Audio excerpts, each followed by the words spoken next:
Hello hello, आवाज ठीक से आ रही है बच्चों आपको?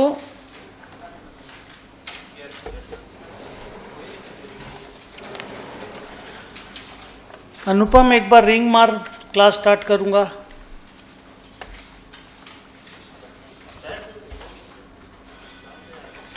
चलो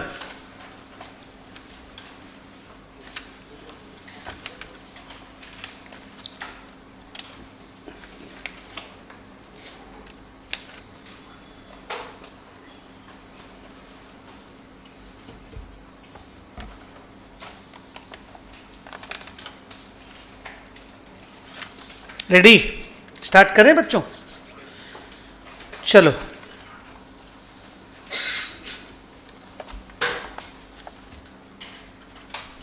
बुक आप लोगों के पास है, सबके पास? गुड। कॉपी में लिखो scope and objectives of financial management.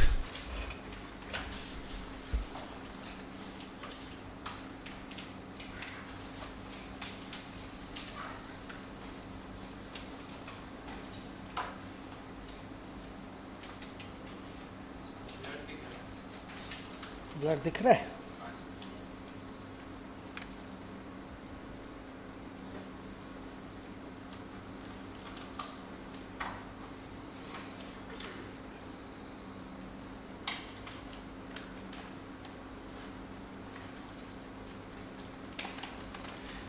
अनुपम देखो इधर आके क्या हुआ है।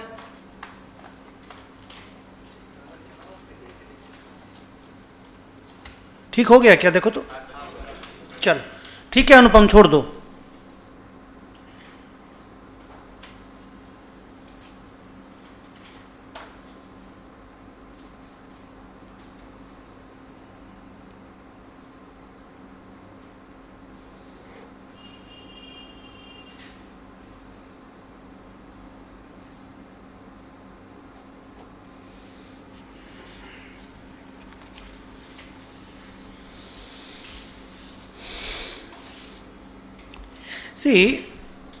फिनेंशियल मैनेजमेंट में स्टोरी कैसा है मैं आपको बता दूं कि पढ़ाई का कोई अंत नहीं है। जितना पढ़ लो ओवर नहीं होगा, ठीक है? तो अपने को सिलेबस के हिसाब से पढ़ाना पड़ेगा। अपने को कंप्लीट भी करना है, आपको एग्जाम भी देना है, प्लस आपको बेटर अंडरस्टैंडिंग भी होना चाहिए कि आप जब सीए फाइनल में स्ट्रेटेजिक फाइनेंशियल मैनेजमेंट पढ़ोगे, जो नया पेपर फाइनेंशियल मैनेजमेंट का जो बड़ा वाला पेपर है, तो आप उसके लिए रेडी भी होना चाहिए। और आपके 50 मार्क्स, आपके तो 50 मार्क्स का है ना ये, तो आपके 50 मार्क्स के हिसाब से आपका प्रिपरेशन भी होना चाहिए और आपको दिमाग में चीज़ों का आइडिया भी हो जाना चाहिए। तो उसी हिसाब से पढ़ेंगे। 2, फिर भी आपके मन में ना 50 क्वेश्चन आएगा, तो उसके लिए क्लास के अंदर टाइम नहीं रहेगा। क्लास के बाद या क्लास के पहले मेरे पास बैठ जाइएगा, कुछ भी पूछने का मन करे आप मेरे को पूछिएगा, हम आपको जवाब देंगे। हम फाइनेंशियल मैनेजमेंट सीए फाइनल में 2012 तक पढ़ाए, 1995 से 2012 तक। सीए इंटरमीडिएट में ये जब से आया है, बिगिनिंग से लेकर के अभी तक हम पढ़ा रहे हैं। What the point? तो आपके लेवल का जो भी क्वेश्चन होगा आपको आराम से हम आंसर करेंगे, क्योंकि फाइनल में एफएम में पढ़ाया करता था। 17-18 साल मैंने वहां पढ़ाया, इंटर को तो पढ़ा ही रहा हूं। तो आप कुछ भी पूछिएगा, हम खुश होकर के आपके साथ बातचीत करेंगे। लेकिन सिलेबस तो सिलेबस के हिसाब से कंप्लीट करना पड़ेगा ना बेटा, उसको तो अनएंडिंग तरीके से तो पढ़ाते ही नहीं जा सकेंगे ना। आपका मन भी रहेगा मान लो बात करने का, बट देन क्लास तो क्लास के हिसाब से कंप्लीट भी तो करना पड़ेगा। तो उसके रेस्ट्रिक्शन को आप थोड़ा सा समझिएगा। एंड एक्स्ट्रा जो भी चीज पूछ रहे हैं, जैसे कल वो बच्चा पूछ रहा है इनसाइडर ट्रेडिंग क्या होता है, ऐसा कुछ भी एक्स्ट्रा चीज आपको पूछना हो, I am answerable, I will be answering it. मेरे पसंद का चीज है, जब आपको मैं पढ़ाऊंगा तो आपको ये फील होगा कि आदमी अकाउंट्स की क्लास से ज्यादा एनर्जी से यहां पढ़ाता है। बट ऐसा है नहीं, हम नॉर्मल हैं, क्योंकि इंटरेस्ट का चीज़ है तो हो सकता है ज़्यादा निकले, ज़्यादा बेहतर तरीके से निकले, वो वैसा ही कहानी है। तो अगर ऐसा होता है तो नो वरी, हम लोग सिलेबस अच्छे से कंप्लीट करेंगे, आप अच्छे से प्रिपेयर्ड होंगे। Okay, so let me start. See, पहला डिस्कशन हम लोग करेंगे कि फिनेंशियल मैनेजमेंट का एग्जैक्टली मीनिंग या डेफिनेशन क्या है। ठीक है, जब आप डेफिनेशन पढ़ोगे ना और उसके बाद एक दो पैराग्राफ और पढ़ोगे ना तो आपको आपके सिलेबस का जानकारी हो जाएगा। इस डेफिनेशन के अंदर ही सिलेबस है। क्लियर? लिखो कॉपी में पैरा 1 करके।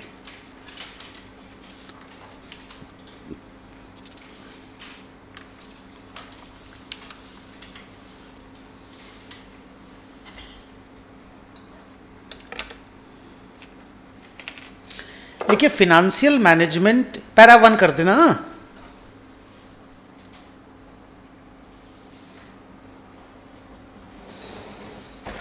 लिखो, फिनेंशियल मैनेजमेंट इज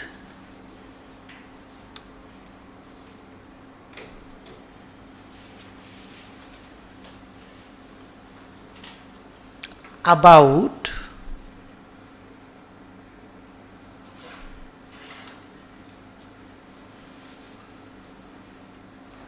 लिख पाए? Financial management is about the efficient procurement of funds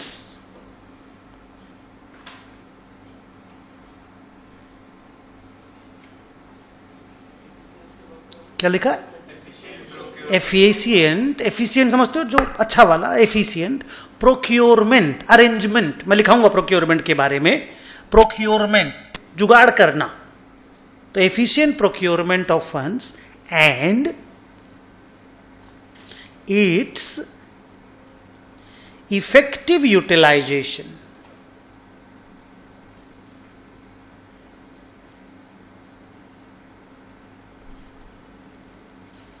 And its effective utilization so that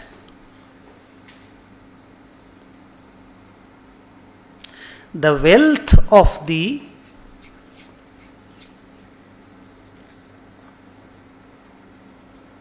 shareholder is, shareholders लिख देना, so the wealth of the shareholders is maximized. Definition complete. 3 बात मैंने बोला। क्या क्या 3 बात बोला? Financial management is all about, word देखो मेरा, क्या बोला बोलो? Procurement of funds and its effective utilisation. इसमें और भी चीजें ऐड होंगी थोड़ी देर के बाद, पैरा चेंज करवा के मैं लिखूंगा। और इन सब का ऑब्जेक्टिव क्या है, पर्पस क्या है, ये सब करेंगे कैसे, क्यों करेंगे, क्या गोल है मेरा? हम एफिशिएंट प्रोक्योरमेंट ऑफ फंड करेंगे क्योंकि फिनेंशियल मैनेजमेंट यही बोलता है कि ये करना है। इसके लिए 2 चैप्टर है तुम्हारे सिलेबस में। Got it? इसके लिए 2 चैप्टर है तुम्हारे सिलेबस में, हम लोग पढ़ेंगे उन दोनों चैप्टर्स को। And financial management is about effective utilisation, इसके लिए 2 चैप्टर है तुम्हारे सिलेबस में। बट ये सब करके क्या करना है, मतलब अल्टीमेट गोल क्या है? The ultimate goal is the wealth maximisation of the shareholders. इन तीनों के बारे में जब आज डिस्कशन करेंगे तो आज का क्लास खत्म हो जाएगा। 2-3 लाइन और एक्स्ट्रा बोल पाएंगे तो बोल पाएंगे, कहानी इसमें खत्म हो जाएगी। Got it? तो सर प्रोक्योरमेंट ऑफ फंड्स का मतलब क्या है? आंसर इज रुपया का जुगाड़। सर यूटिलाइजेशन ऑफ फंड्स का मतलब क्या है? आंसर इज रुपया का इन्वेस्टमेंट। फिनेंशियल मैनेजमेंट बोलता है रुपया का जुगाड़ अच्छे से कैसे करना है और रुपया को इन्वेस्ट अच्छे से कैसे करना है, और ऐसे करना है जिससे कि, पढ़ो वो मेन लाइन वही है, पूरी कहानी का सार वही है। So that wealth of the share holder is maximised. क्या बोला, फिर से बोलो, wealth of the share holder is maximised. तो आपको सबसे पहले दिमाग में ऐसे सेट करना है कि भाई मैं कॉर्पोरेट एंटिटी का पढ़ाई करने वाला हूं। कोई इंडिविजुअल का फिनेंशियल मैनेजमेंट हम नहीं पढ़ेंगे, बड़ा लेवल पे बात करेंगे। शुरू में equity share capital, preference share capital, debenture आएगा पहला दिन में ही। अकाउंट्स में 1.5 महीना पढ़ने के बाद आया, कल आया, नहीं समझे, पहला दिन आएगा, आज से ही आएगा। ओके, सो आपको वो सोच के ही चलना है कि भाई here we are talking about a company and you are the finance manager of that company, so what you are suppose to do? The answer is you will arrange, you will procure the funds for the company in the most efficient manner. How? पढ़ाएंगे, chapters हैं, आज भी कुछ बोलेंगे, definition है, definition के बाद उसके ऊपर 3-4 चैप्टर्स बनेंगे, हम लोग पढ़ेंगे। 2, and then you have to effectively utilize those funds to achieve what? To achieve the wealth maximization obviously of the share holder, माने मालिक। तुम तो फिनेंस मैनेजर हो, तो तुम तो एक स्टाफ हो, तुम तो एक पढ़े लिखे एग्जीक्यूटिव हो, तुम्हारा काम क्या है? आंसर इज शेयर होल्डर का वेल्थ मैक्सिमाइज करना। तो financial management is basically directed towards the sole objective of wealth maximisation of the owners of the company. हम लोगों को ओनर ऑफ द कंपनी के लिए काम करना है, उनका वेल्थ मैक्सिमाइज करना है। उसके लिए हम जो भी कुछ करेंगे वो फिनेंशियल मैनेजमेंट के परव्यू में आएगा, जिसमें 2 बड़ा बड़ा काम आता है, procurement of funds and utilisation of fund. Procurement मतलब जुगाड़ करना, यूटिलाइजेशन मतलब लगाना। अब जुगाड़ करके अपने पास रख लिए, बैंक में एफडी कर दिए, तो क्या शेयर होल्डर का वेल्थ मैक्सिमाइज होगा? नहीं, डिटेरियोरेट होगा। कैसे? पढ़ेंगे, टाइम लगेगा। डन। 2, सर फिर और भी तो बहुत सारे काम फिनेंस मैनेजर के जिम्मा में होता होगा, खाली ये 2 ही काम होता है क्या? नहीं, बहुत काम और होता है। डेफिनेशन इतना सही है, पर उसके साथ सटा हुआ, जैसे एक होता है ना मेन नदी, फिर उस नदी से निकला हुआ बहुत सारा नदी, तो ये वो मेन वाला बात है, इसके साथ सटा हुआ बहुत सारा और बात है। क्लियर? नीचे लिखो सेम पैरा चेंज, मतलब number same, para change. Financial management is also concerned with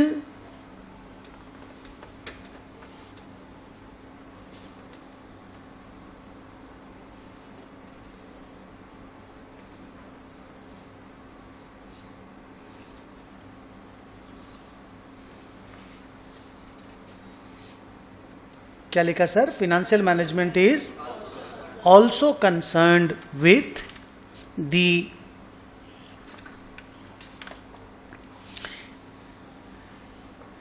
dividend decisions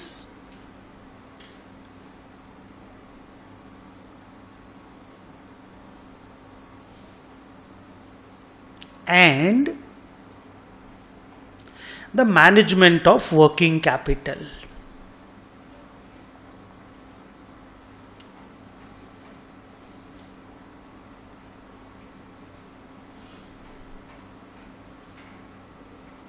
क्या लिखा बेटा? The dividend decisions and the management of working capital.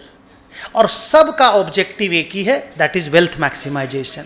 तो आप इस तरह से शुरू कर सकते हो आज की क्लास को कि एक फिनेंस मैनेजर के 4 बड़े बड़े काम क्या हैं, या 2 बड़े 2 छोटे काम क्या हैं। The answer is procurement of funds पहला, यूटिलाइजेशन ऑफ फंड दूसरा, टेकिंग डिविडेंड डिसीजंस तीसरा, मैनेजिंग द वर्किंग कैपिटल चौथा, और चारों का objective wealth maximisation of the shareholders of the company. Shareholder मतलब मालिक लोगों का वेल्थ मैक्सिमाइज करना। कॉपी में लिखो,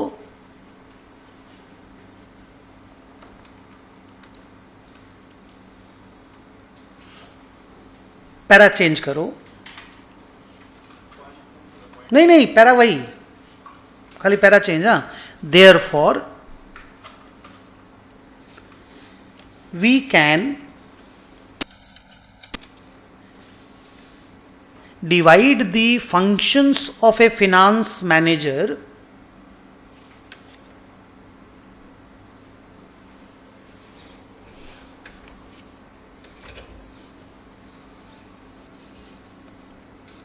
क्या लिखा? We can divide the functions of the finance manager in the following four, in the following four, FOUR. अब नीचे ABCD.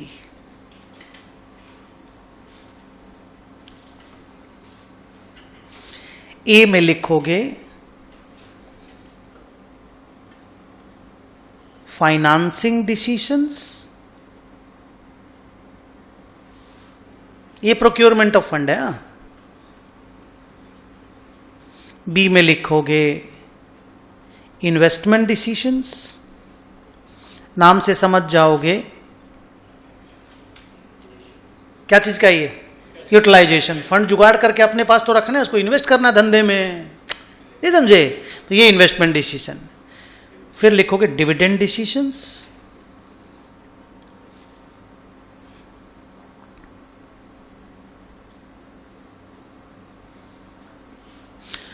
डी में लिखोगे working capital management.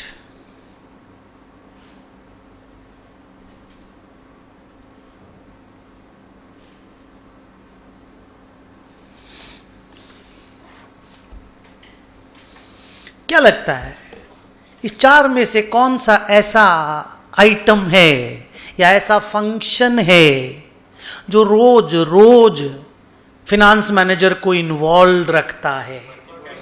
Yes, working capital. क्योंकि वर्किंग कैपिटल मतलब stock, debtor, creditor, cash, bank, रोज ऊपर नीचे होएगा.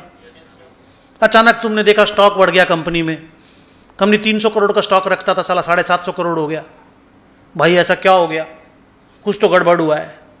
अचानक देखा स्टॉक कम हो गया, कुछ तो गड़बड़ है. तुरंत तो वो सब कान खड़ा होना चाहिए ना जी, आईब्रो तो रेज होना चाहिए. इतना कम वर्क, इतना कम स्टॉक, क्या हो गया? बोला बिक गया. तो बिक गया तो नया माल काहे नहीं आया? क्योंकि नया माल नहीं आया तो दोबारा बिकने के लिए कस्टमर जब आएगा तो स्टॉक आउट हो जाएगा. प्रोडक्शन कहाँ गया, क्या हो रहा है? तो ये जो डे टू डे वाला काम है ना, ये एक वाला काम है. सो इसको बोला जाता है शॉर्ट टर्म डिसीजन. इन तीनों को लॉन्ग टर्म डिसीजन बोला जाता है. ये साल, 2 साल, 5 साल में एक बार होता है. ये तो 10 साल में एक बार होता है, और ये साल में एक बार होता है वैसे. लेकिन थॉट प्रोसेस जो होता है ना, थॉट प्रोसेस, वो मैनेजमेंट का एकदम क्लियर रहता है. मैं आपको पढ़ाऊंगा, जब आप पढ़ोगे इसको, वो एकदम क्लियर है कि भाई यही हमको करना है. मेरा लॉन्ग टर्म डिविडेंड डिसीजन यही है. अमाउंट प्रॉफिट के हिसाब से ऊपर नीचे होगा, पर मेरा बोलना यही है. मेरा गोल शेयर होल्डर का वेल्थ मैक्सिमाइजेशन है, और शेयर होल्डर का वेल्थ मैक्सिमाइजेशन एक ही टाइप से होता है. तो इन तीनों को ना लॉन्ग टर्म डिसीजन बोला जाता है, इसको शॉर्ट टर्म डिसीजन बोला जाता है. क्योंकि इसमें फिनांस मैनेजर को बोलना है, डे टू डे इन्वॉल्व रहना पड़ता है, और इसमें वो वाला काम नहीं है. इसको नीचे में एक पैरा बना करके, पर पैराग्राफ का नंबर चेंज नहीं करोगे. लिखो, the first 3 decisions are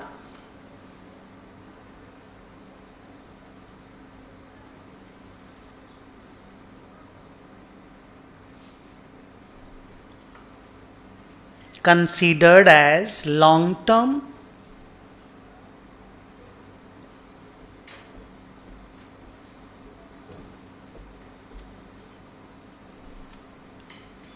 and the fourth one is considered as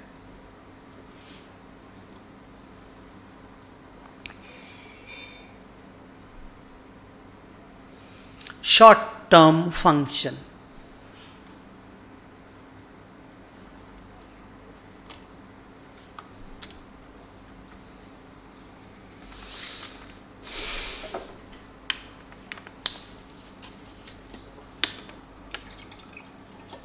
लिख पाए, समझ पाए अभी तक का जो स्टोरी बोले हम?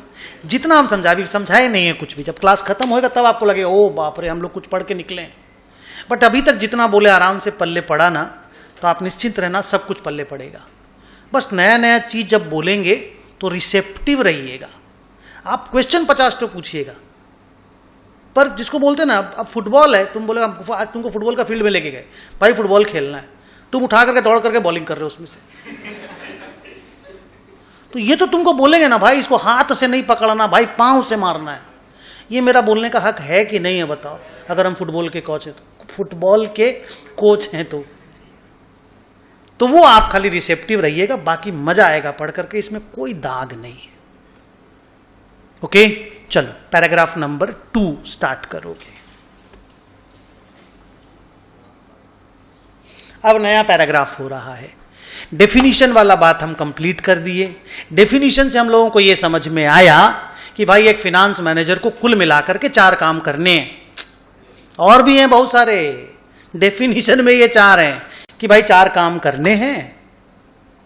Procurement of funds, utilization of funds, taking dividend decisions and working capital management. और इन चारों काम करने के पीछे उद्देश्य शेयर होल्डर का वेल्थ मैक्सिमाइजेशन है।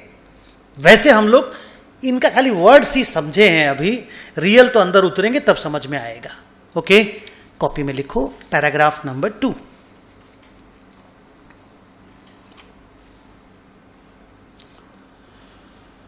लिखो प्रोक्योरमेंट ऑफ फंड्स।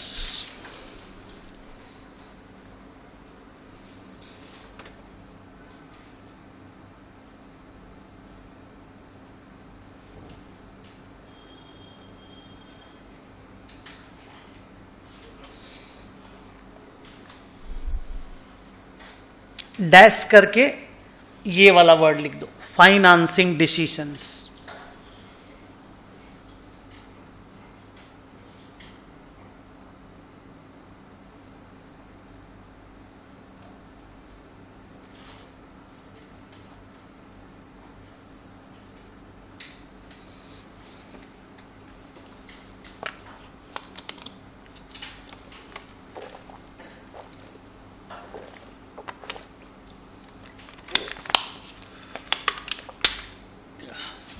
लिख दिए।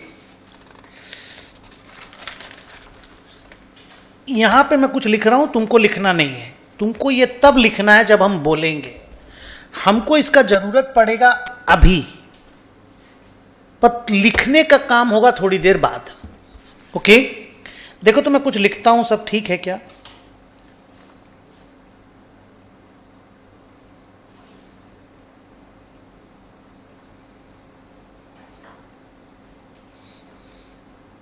माल बनाने का खर्चा, कंट्रीब्यूशन या ग्रॉस प्रॉफिट, कुछ भी बोल सकते हो।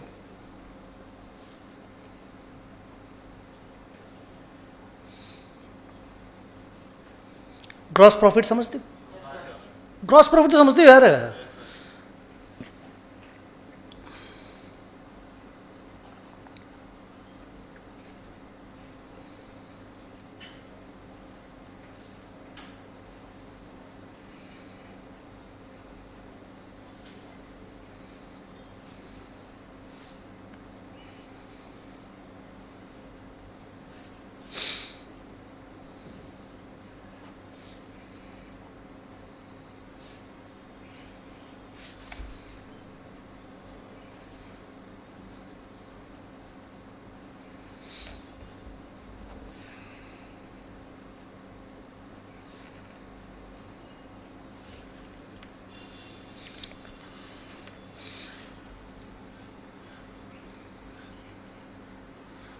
देखो तो जो लिखा गया वो पल्ले पड़ रहा है क्या?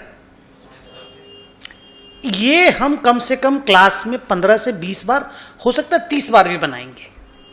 थोड़ा मोड़ा आइटम ऊपर नीचे होता रहेगा, पर ये हम लोग क्लास में 30 बार कम से कम बनाएंगे। एफएम में हम लोग इसको इनकम स्टेटमेंट बोलते हैं, अकाउंट्स में प्रॉफिट एंड लॉस अकाउंट बोलते हैं। बोलो हाँ या ना? अलग डिजाइन से तो बना दिया रे बाबा। अकाउंटेंट क्या होता है? शेड्यूल 3, ज्ञान, कंपनी लॉ, अलग टाइप का कहानी चलता उस बेचारे का। एफएम वालों को क्या पैसा का हिसाब किताब देखना है, नहीं समझे? वो टेबल प्रेजेंटेशन ये सब में ज्ञान वान उन लोगों के नहीं होता भैया। रुपया आ रहा ना घर में, तो we are focused for creation of the wealth, the end the story. Okay, तो इसको मैं बोलूंगा इनकम स्टेटमेंट। क्या बोलूंगा? Income statement. Sales, variable cost, कई बार वेरिएबल कॉस्ट बोलूंगा, कई बार कॉस्ट ऑफ गुड्स सोल्ड बोल दूंगा। क्या? Cost of goods sold. फिर क्या निकला? कंट्रीब्यूशन, कई बार ग्रॉस प्रॉफिट बोल दूंगा। हेलो बच्चा, माइनस किया P&L वाला फिक्स्ड कॉस्ट सब, EBIT आ गया। क्या आ गया? EBIT full form earning before interest and tax. EBITDA word हम लोग यूज नहीं करेंगे, इंटर में हम लोग ये वर्ड यूज नहीं करते। तुमने एबिटा बोला, हमको बहुत अच्छा लगा, क्योंकि स्टॉक मार्केट में EBITDA is the word that is the buzz, I mean that is the buzz word. तुम लोगों की जिंदगी में अभी नहीं काम आएगा, फाइनल में यूज करोगे। EBITDA is earning before interest, tax, depreciation and amortisation. It's not EBITDA, it's EBITDA. T भी है, डी भी है। Earning before interest, tax, depreciation and amortisation. तो सर आपका डेप्रीशिएशन और अमोर्टाइजेशन कहां है? यहां है, यहां है। तो सर आप भी 2 बार लिख देते, एबिडा लिख के फिर डेप्रीशिएशन एंड अमोर्टाइजेशन माइनस करके EBIT कर देते। नहीं करूंगा, तेरे हिसाब से थोड़ी पढ़ाऊंगा। नहीं समझे बेटा, तुमको तो उसी हिसाब से पढ़ाना पड़ेगा ना बेटा, जैसा तेरा सिलेबस डिजाइंड है। लेकिन उसके मुंह से निकला, मेरे को अच्छा लगा कि बच्चे ये सब वर्ड जानते हैं, बात करते हैं, सुनते हैं टीवी में, कम से कम कहीं तो कुछ तो उसने सुना होगा कि एबिडा बोला मेरे को। अच्छा, शार्क टैंक में सुने? ओके, ओ बापा, हाँ तो फिर तो मजा आएगा। आप लोग, आप कुछ भी बात करिएगा मेरे से, बहुत बड़ा बैंडविड्थ है।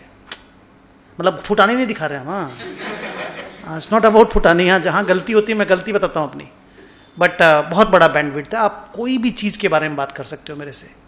सो हम लोगों का डेप्रीशिएशन एंड अमोर्टाइजेशन यहां पर है।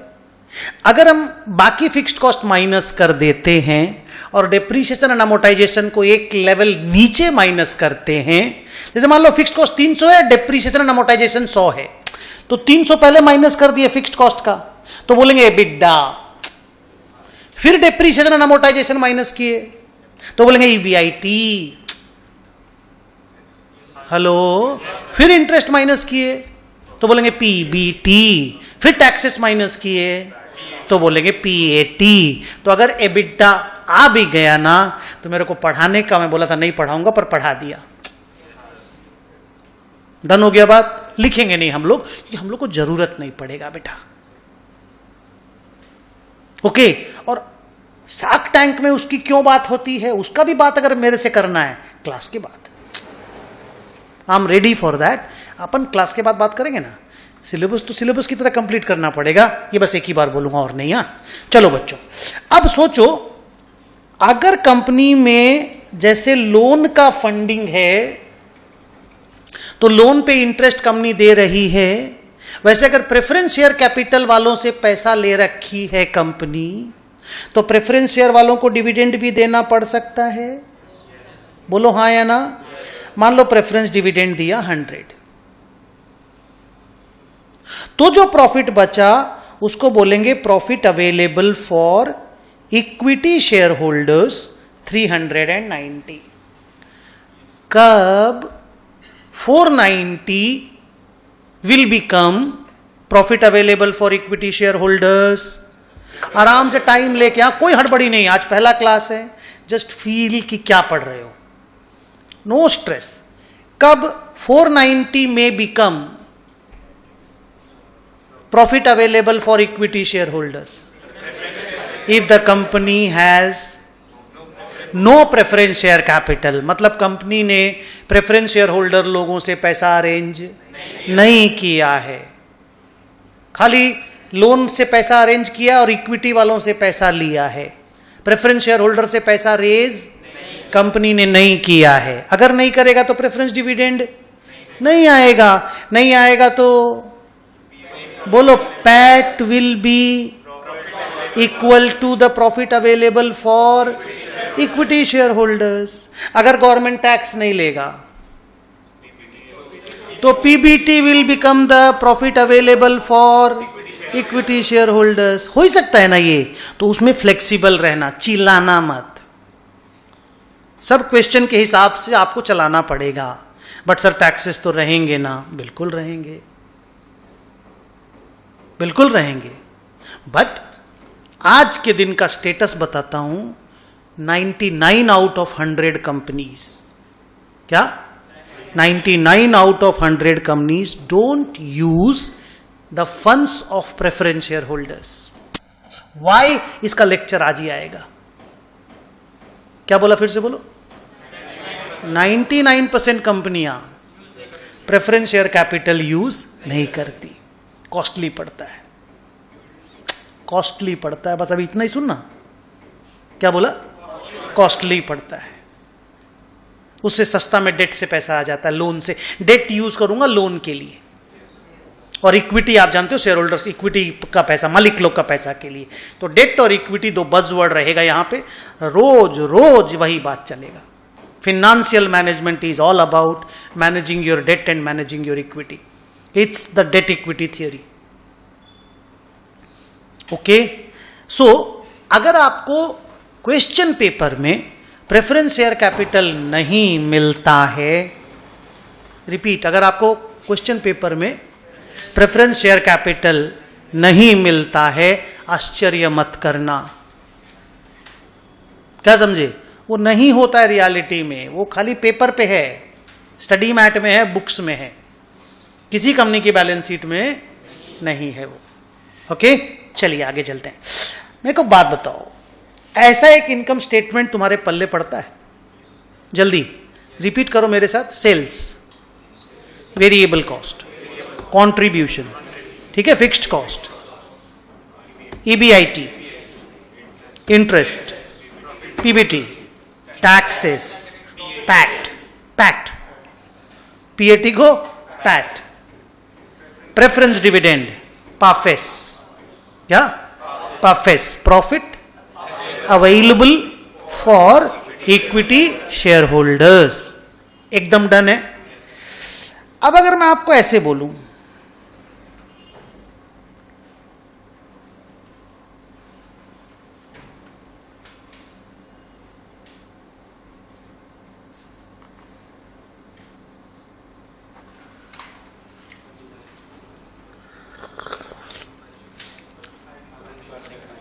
इस 100 को यहां पे हटा देता हूं, ये लाइन तो, ये लाइन रहेगा।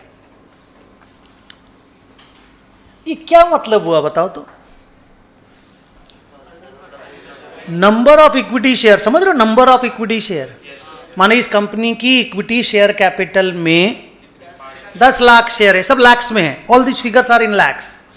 इस कंपनी की इक्विटी शेयर कैपिटल में 10 लाख शेयर हैं, नंबर है ये, नंबर क्लियर है?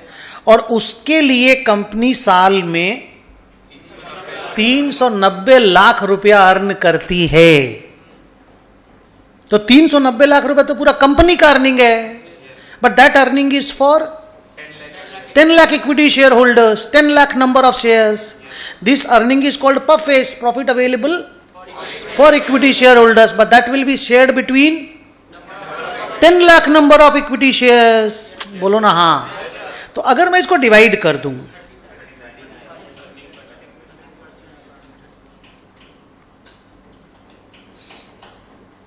तो अर्निंग पर शेयर आ जाएगा, आप मानते हो? अर्निंग पर शेयर आ जाएगा, आप मानते हो? ये इनकम स्टेटमेंट आपको करीब करीब 30, 40, 50 बार बनाना, इस क्लास में बैठ के रोज बनेगा। ये आजकल परसों तो नहीं बनेगा, और उसके बाद से बनेगा। हो सकता हम तो 1-2 तो आज भी बनवा दें, ये बनेगा। तो सर क्या हम लोगों को अर्निंग मैक्सिमाइज करना है? नहीं, वेल्थ मैक्सिमाइज करना है। तो सर यहीं पे क्यों रोके? अभी रोके हैं, बढ़ाएंगे आगे। हम लोग को अर्निंग मैक्सिमाइज नहीं करना है, हम लोग को वेल्थ मैक्सिमाइज करना है।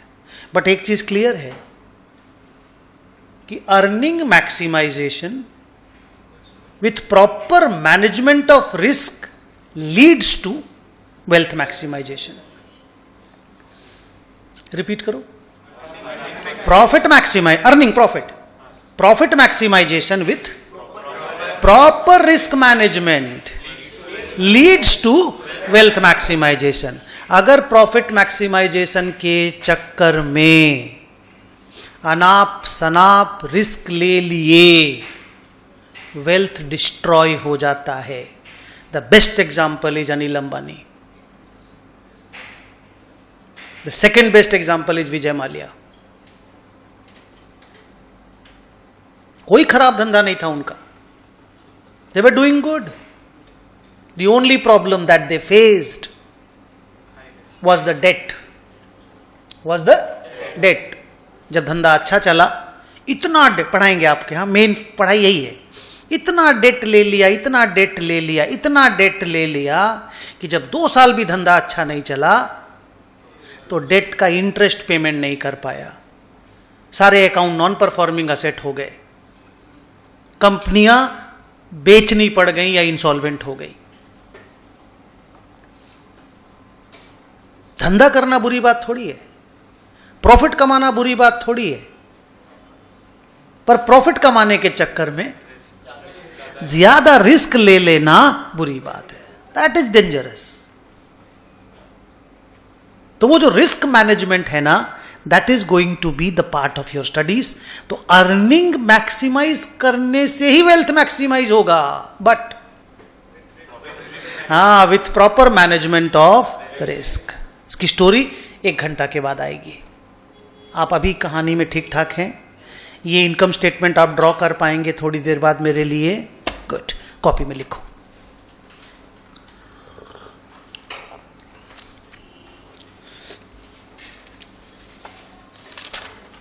क्या लिखे हो?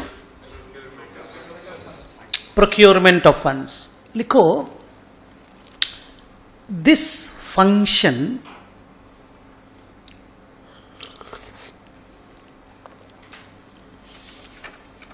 involves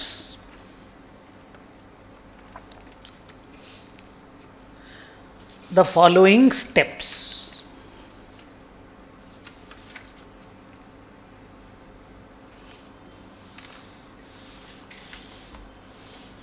क्या लिखा?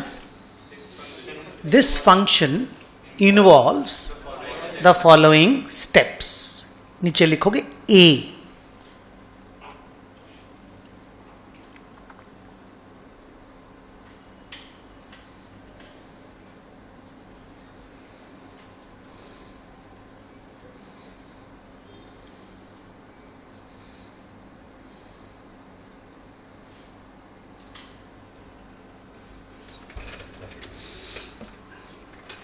लिख के रखो. मैं आ रहा हूं.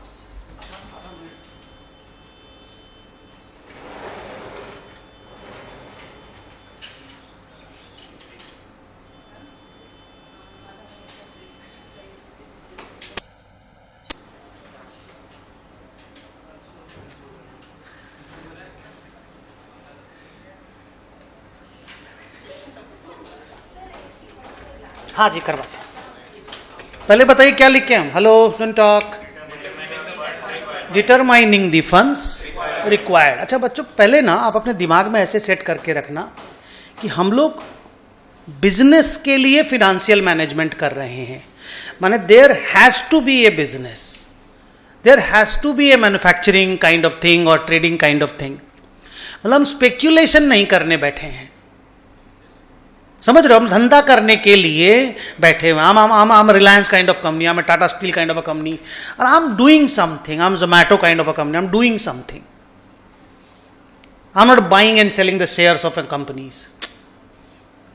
डन. सो कोई भी धंधा में, जैसे मान लो आपको एक तो टेक्सटाइल मिल बिठाना है, या आपको मान लो राइस मिल बिठाना है, या आपको मान लो एक तो कार मैन्युफैक्चरिंग कंपनी बनानी है. आपको बिजनेस में क्या क्या चीज के लिए पैसा चाहिए? हम लोग उसको बोलेंगे, सुनो बहुत बहुत बढ़िया, हम लोग उसको बोलेंगे कैपिटल असेट्स के लिए. क्या बोलेंगे? अब उसमें सब आ गया जो तुम्हारे मुंह से निकल रहा था. Land, building, plan, machine, equipment, software, hardware, फलाना ढिमका, सब कुछ आ गया. क्या बोलेंगे? कैपिटल असेट्स के लिए पैसा चाहिए. चल सब बना के रेडी कर दिए, फुल्ली रेडी, चालू हो जाएगा धंधा. वर्किंग कैपिटल भी चाहिए, स्टॉक, डेटर, कैश, बैंक, सब चाहिए. पैसा लगेगा कि नहीं उसमें भी पता। खाली बिल्डिंग प्लांट मशीन बनाने से काम चालू हो जाएगा कि स्टॉक भी खरीद के पैसा उसमें भी लगाना पड़ेगा, रॉ मटेरियल खरीदना पड़ेगा? जल्दी बोलो, पैसे वहां भी लगेंगे। ट्रेडिशनली ये देखा गया है कि 100 रुपया का अगर फिक्स्ड असेट में इन्वेस्टमेंट होता है ना, कम से कम 40 रुपया वर्किंग कैपिटल में भी लगता है। 100 करोड़ अगर फिक्स्ड असेट में लग रहा है ना, 40 करोड़ रुपया वर्किंग कैपिटल में भी लगेगा, मान के चलो। कमजोर से कमजोर धंधा भी होगा ना, जो कमती वर्किंग कैपिटल मांगेगा 40% तो मांगेगा। चल टका परसेंटेज को बोलते हैं, पता है क्या? ओके, तो 40% तो भैया वर्किंग कैपिटल में भी पैसा लगेगा। अपने दिमाग में इस तरह से सेट करके चलने का है, लिखने का नहीं, ये वाला बात दिमाग में सेट करके चल। मैंने कोई बोलता ना बिना वर्किंग कैपिटल के काम कर लेंगे, अबे नहीं होता है, नहीं होता है। बिना एसेट इन्वेस्टमेंट के काम हो सकता है, पर बिना वर्किंग कैपिटल के काम नहीं होगा। सर बिना एसेट इन्वेस्टमेंट कैसे हो जाएगा? भाड़ा पे ले लो किसी का फैक्ट्री, पर बिना रॉ मटेरियल खरीदे हुए फैक्ट्री में प्रोडक्शन कैसे ले आओगे? बिना माल उधार में बेचे हुए माल बेच कैसे लोगे? तो डेटर में तो पैसा इन्वेस्ट करना ही पड़ेगा, स्टॉक में तो पैसा इन्वेस्ट करना ही पड़ेगा। धन अपने पास तो कुछ cash in hand cassette bank रखना पड़ेगा, नहीं तो परसों इंसॉल्वेंट हो जाओगे। तो वर्किंग कैपिटल में तो पैसा चाहिएगा ही चाहिएगा साला, भले फिक्स्ड असेट में पैसा ना भी दरकार पड़े। पर फिर अगेन, अगर फिक्स्ड असेट में पैसा नहीं लगाएंगे, जिसका रेंट पे लिए फैक्ट्री बोलते छोड़ के जाओ, तो अपना तो धंधा वहीं से बंद। बोली हाँ या ना? तो अपन को तो भैया पैसा 2 जगह पे इन्वेस्ट करना है। दिमाग में रखना है कि a business requires funds for investing in 2 places, 1 is capital asset and 2 is working capital। Copy में लिखो, ए के नीचे funds are required for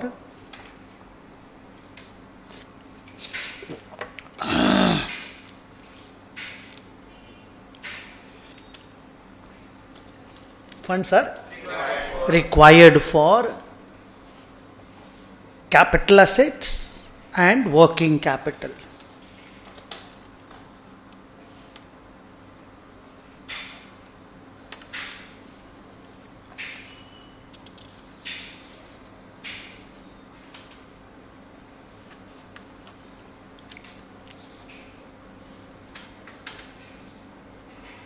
बस अब लिखो बी।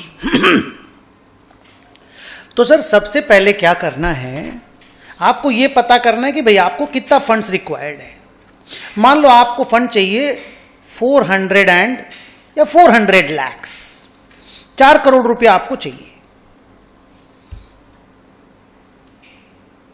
280 करोड़ लगेगा कैपिटल असेट्स में और 120 करोड़ रुपया लगेगा। करोड़ लाख अगर निकलता उल्टा पलटा प्लीज माफ कर देना, करोड़ में बोल रहा हूं।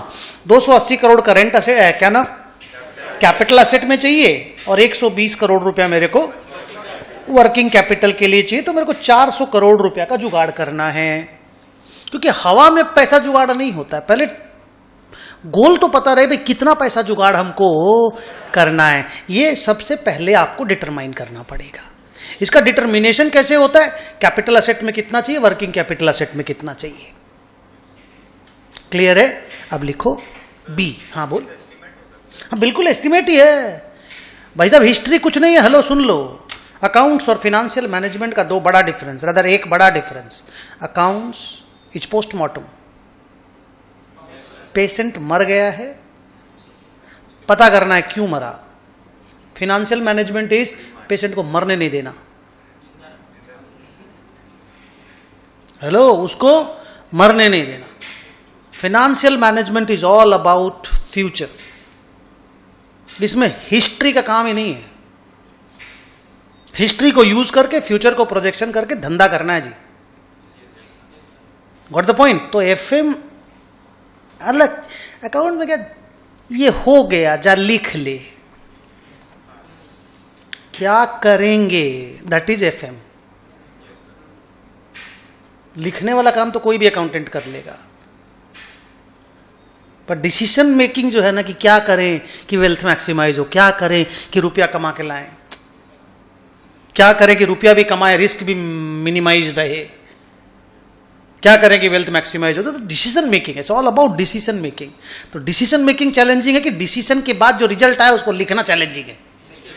डिसीजन मेकिंग इज चैलेंजिंग यार। इसीलिए अकाउंटेंट की कोई सैलरी नहीं होती, मैनेजर लोगों की सैलरी होती है। कौन सा चार्टर्ड अकाउंटेंट अकाउंटेंट का काम करता है? कोई नहीं। सब बैंकों में मैनेजर बैठ के बैठे हैं।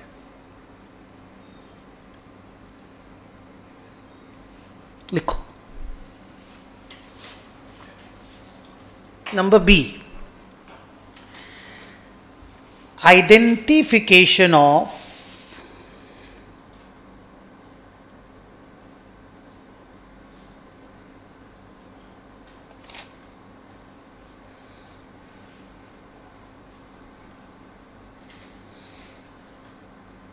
sources of funds।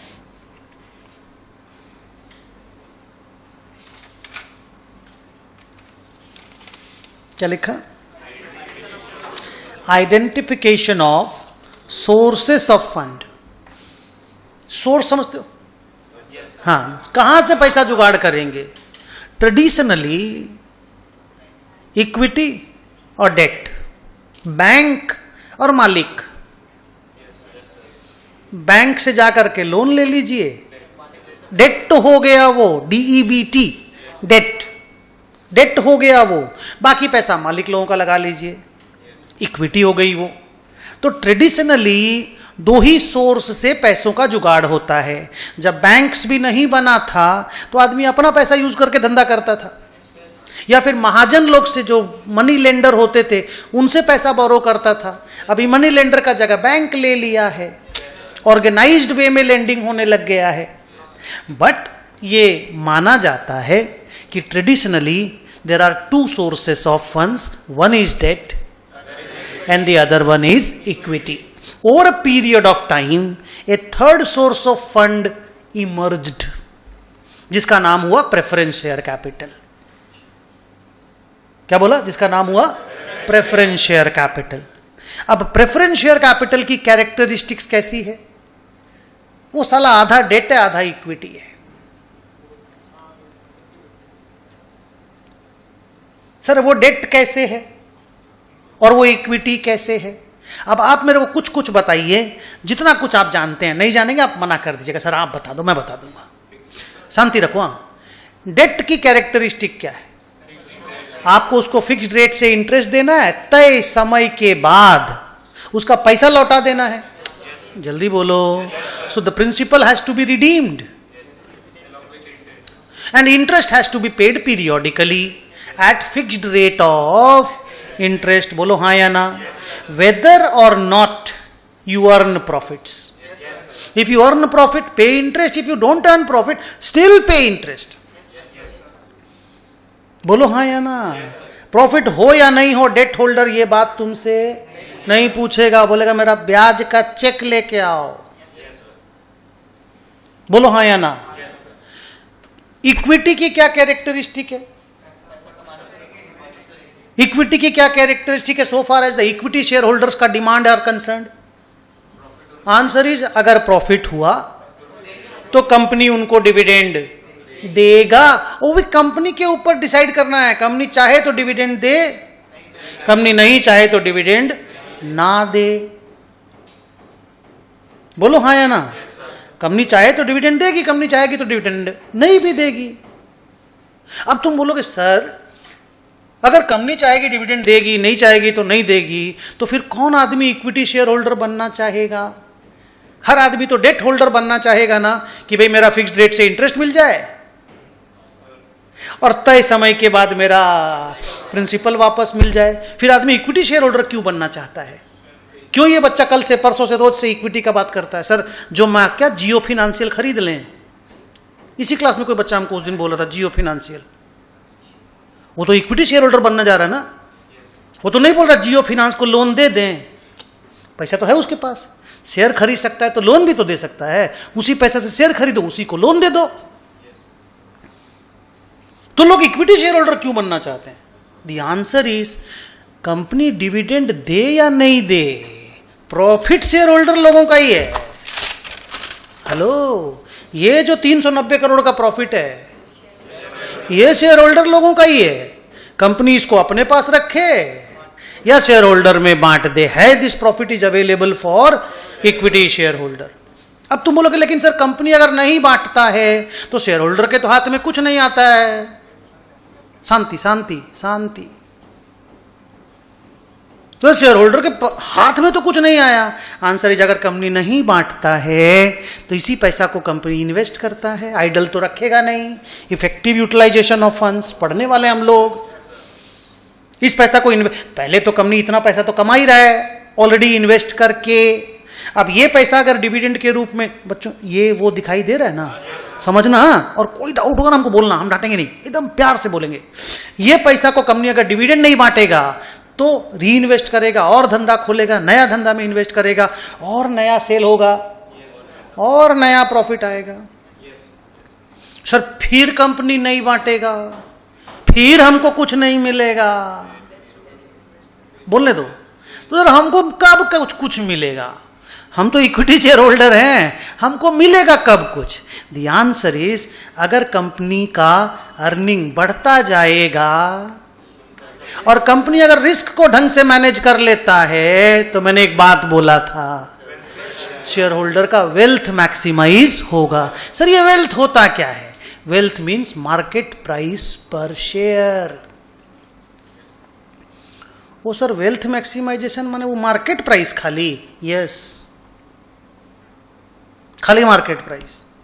तो सर अगर मान लीजिए कंपनी डिविडेंड नहीं देता, हम लोग को नहीं देता, और अर्निंग बढ़ाता जा रहा है, और अगर कंपनी ने इस अर्निंग को बढ़ाया और बहुत ज्यादा रिस्क पागल के जैसा नहीं लिया, रिस्क मैनेज किया, तो फिर अल्टीमेटली इससे क्या होगा? आंसर इज, इससे मार्केट प्राइस पर शेयर बढ़ेगा। हेलो, क्या बढ़ेगा? और मार्केट प्राइस पर शेयर अगर बढ़ रहा है तो तुम खुश हो ना यार, तुमको 2% का डिविडेंड लेके क्या करना है?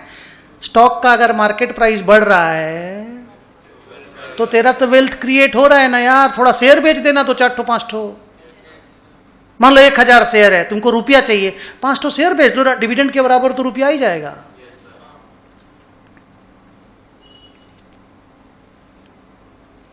तो शेयर होल्डर को कैश के रूप में डिविडेंड मिले या नहीं मिले, शेयर होल्डर बहुत ज्यादा परटर्ब, परेशान नहीं होता। हालांकि वो चाहता जरूर है कि कंपनी डिविडेंड दे, क्योंकि हम लोगों के मन में एकदम क्लियर बैठा हुआ अंदर में कि dividend paying companies are integral companies. क्या मतलब? जो डिविडेंड नहीं देता ना, हम लोग नॉर्मली ये मानते, नॉर्मली, हमेशा नहीं। रिलायंस डिविडेंड नहीं भी दे हम लोग को दुख नहीं होगा, पर रिलायंस पिछले 25 साल में ऐसा एक साल भी नहीं हुआ कि डिविडेंड नहीं दिया।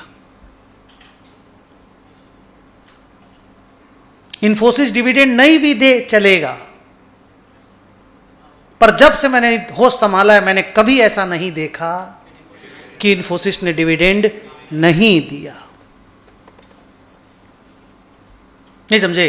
पर वो लोग नहीं भी देगा तो चलेगा, हमको मालूम है वो नहीं भी देगा ना तो ढंग का जगह में, आगे बोलो, मैंने क्या क्या बोला, ढंग का जगह में मेरा 390 करोड़ ये मेरा पैसा है, क्योंकि हम लोग सब मान लो आज शेयर होल्डर हैं तो अपना पैसा है ना यार, तो वो ढंग का जगह में इन्वेस्ट करेगा, अगला बार 390 की जगह 490 आएगा। नहीं समझे? तो इससे मेरा वेल्थ बढ़ेगा ना जी, इससे अर्निंग बढ़ेगा, अर्निंग के बाद वेल्थ बढ़ेगा। क्योंकि एक मिनट रुकना, मार्केट प्राइस पर शेयर का फॉर्मूला है ईपीएस डिवाइडेड बाई केई। अभी पूछना मत केई क्या, हम पढ़ाएंगे बेटा, हाँ खाली समझ ले, एक तो नंबर है, परसेंटेज है, बस खाली इतना समझ लो, एक तो परसेंटेज है। अब तुम सोचो अगर ईपीएस 39 है, 39 का 49, 52, 62 होता है तो न्यूमरेटर में है ना यार। अगर हम केई को मैनेज कर लेते हैं,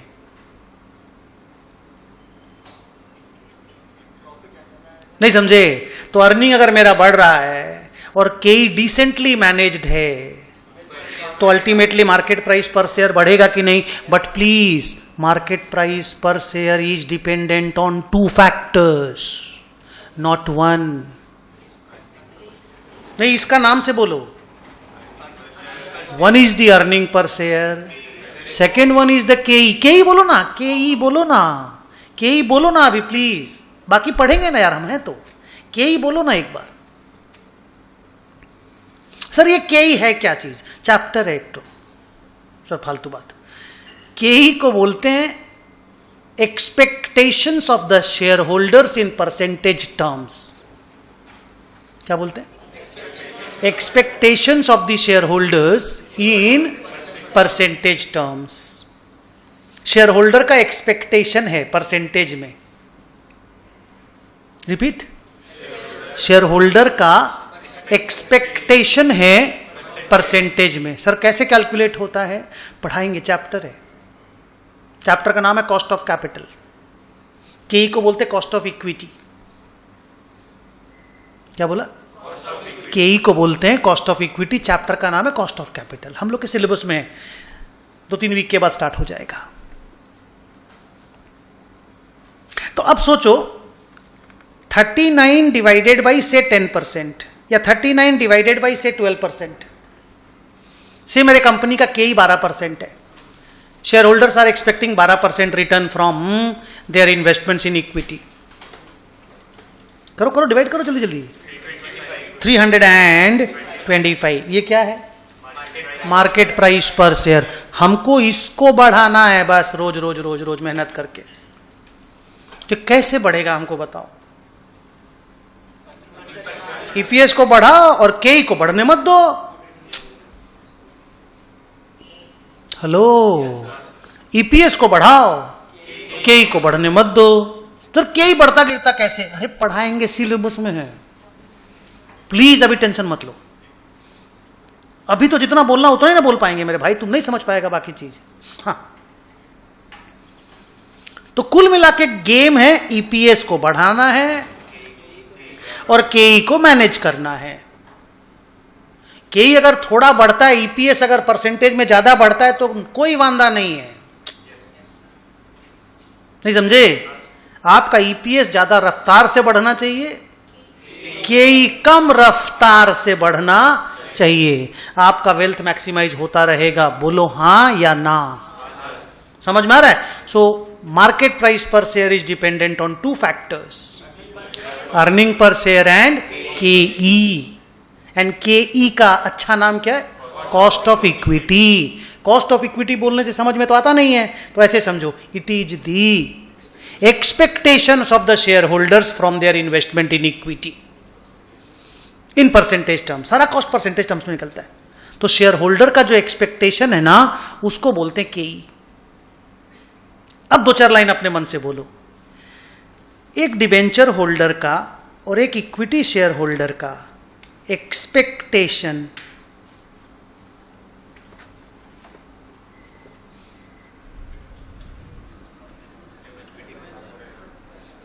एक डिबेंचर होल्डर का एक्सपेक्टेशन और एक शेयर होल्डर का एक्सपेक्टेशन, कम और ज्यादा में खाली बोलना है, डरना नहीं है।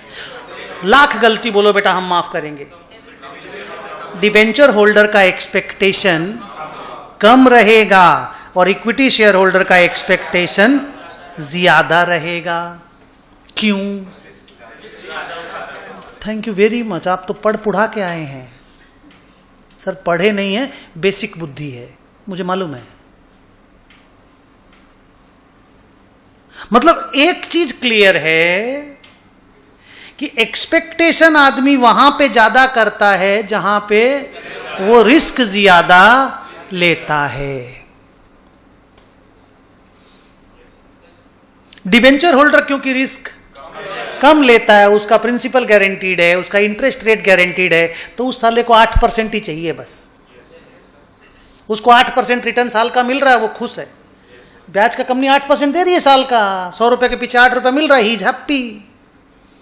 ही नोज कि मेरा 8 तो साल का आएगा ही और 100 रुपया 5 साल के बाद हमको वापस मिल जाएगा। I am okay with that. Yes और नो? पर इक्विटी शेयर होल्डर तो बहुत रिस्क ले रहा है भैया, वो तो शेयर खरीद रहा है। मार्केट में शेयर का दाम बहुत गिर सकता है। कंपनी डिविडेंड दे भी सकता है, डिविडेंड नहीं भी दे सकता है। तो उसका रिटर्न, शेयर होल्डर का रिटर्न तो कुछ भी हो सकता है। जल्दी बोलिए। वो नेगेटिव भी हो सकता है, रुको ना, नेगेटिव भी हो सकता है, पर डिबेंचर होल्डर का तो रिटर्न नेगेटिव नहीं होगा, उसको तो फिक्स्ड रेट से रिटर्न मिलना है। समझ में आ रहा ना बेटा? तो इक्विटी शेयर होल्डर लोग ज्यादा रिस्क लेते हैं। ऐसे भी तो लोग बोलते हैं ना, क्या वो स्टॉक मार्केट में रिस्क होता है, वो investing in mutual fund is subject to market risk. Please read the offer document carefully before investing. तो म्यूचुअल फंड भी इक्विटी इन्वेस्टमेंट है। कैसे, बाद में पढ़ेंगे। नाउ अब तुम ऐसे सोचो, you are an equity share holder, you are taking risk more than a debenture holder. Say this boy Shivam is a perennial debenture holder. 3,000 crore रुपया लेके बैठा है, खाली डिवेंचर में पैसा लगाता है। इसको इक्विटी इन्वेस्टमेंट पसंद नहीं है। तुम इक्विटी में इन्वेस्ट करते हो, तुमको रिस्क लेना पसंद है, तो तुम रिटर्न का एक्सपेक्टेशन ज्यादा रखते हो। तुमको मिलेगा नहीं मिलेगा वो अलग बात है, पर उम्मीद तो तुम ज्यादा का रखते हो। ये अपना 8% का ही उम्मीद रखता है, इसको मालूम भी हमको 8 मिलेगा। जल्दी बोलो हाँ। He knows he will get 8, he hopes for 8, he expects 8। तुमको मालूम है my return may go to 0 negative, but I expect more, at least more than 8। It may fructify, it may not fructify, पर एक्सपेक्टेशन मेरा इससे ज्यादा है। Clear है? अब तुम ऐसे समझो, तुमने वेरी लेस रिस्क लिया, तुमने लेस रिस्क लिया, तुमने मॉडरेट रिस्क लिया, तुमने हाई रिस्क लिया, तुमने वेरी हाई रिस्क लिया। सर हम लगाए कहां? इक्विटी में। तो सर एक ना रिस्क रहेगा। तुम ऐसी इक्विटी शेयर में लगाए कि रिलायंस इंडस्ट्रीज लिमिटेड, और तुम ऐसा इक्विटी शेयर में लगाए कि सुजलॉन।